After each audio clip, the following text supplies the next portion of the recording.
March 3ஆம் தேதி வானில blood Moon காட்சி தரப்போதான். பிளட் மூன்னா என்ன? முழு சந்திர கிரகணம். இத இந்தியாவுல எப்ப பார்க்கலாம் அப்படிங்கறத பத்தி தான் இன்னைக்கு நம்ம பார்க்க போறோம். இதுக்கப்புறமா 2028 வரைக்கும் முழு சந்திர கிரகணம் வராது. இதுதான் கடைசின்னு சொல்றாங்க. மார்ச் 3ஆம் தேதி ரொம்பவே சூப்பரான ஒரு சந்திர கிரகணம் வான அலங்கரிக்க போகுதான். முதல்ல சந்திர கிரகணம்னா என்ன?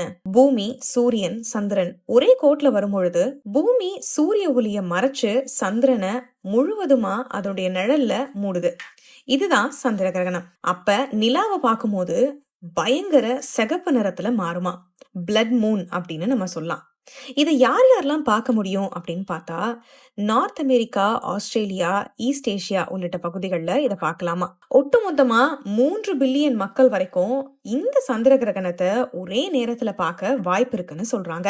இத இந்திய நேரப்படி பார்க்கும்போது கிரகணத்தினுடைய தொடக்கம் மதியானம் 3:20 மணிக்கு ஸ்டார்ட் ஆகுது. முழு கிரகணத்தை எப்ப பார்க்கலாம் அப்படின்னா 4:34க்கு ஸ்டார்ட் ஆகி 5:33க்கு முடியுமா.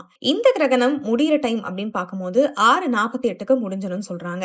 மொத்தமா 5 மணி நேரம் 39 நிமிடங்கள் இருக்கும்னு சொல்றாங்க. இதுல டோட்டலா பிளட் மூனை நீங்க எப்ப பார்க்கலாம்னா 58 நிமிடங்கள் தான் பார்க்க முடியும்னு சொல்றாங்க. ரெண்டாவது, இந்த கிரகணத்தை வெறும் கண்களாலாம் பார்க்க முடியாதா, இல்ல கண்ணாடி தான் ஸ்பெஷலா போட்டுக்கணுமா அப்படின்னு கேட்டா கிடையாது. நீங்க நார்மல் ஐஸ்லயே இந்த கிரகணத்தை பார்க்கலாம். ஒரு சிலர் இந்த பைனாகுலர்லாம் வச்சு பார்ப்பாங்க. அந்த மாதிரி குட்டியா ஒரு டெலிஸ்கோப் இருந்தா கூட ரொம்ப தெளிவா பார்க்கலாம்னு சொல்றாங்க. இதுக்கு ஈஸ்ட் சைட்ல ஒரு பெஸ்ட் பிளேஸை சூஸ் பண்ணி நீங்க நின்னுக்கிட்டா மட்டும் போதும். ஏன் இந்த நிகழ்வு இவ்வளவு சிறப்பு அப்படின்னு பார்த்தா 2028ல இருந்து 29ஆம் ஆண்டுல மட்டும்தான் இது கடைசியா முழு கிரகணத்தை நம்ம சந்திக்க போறோம்.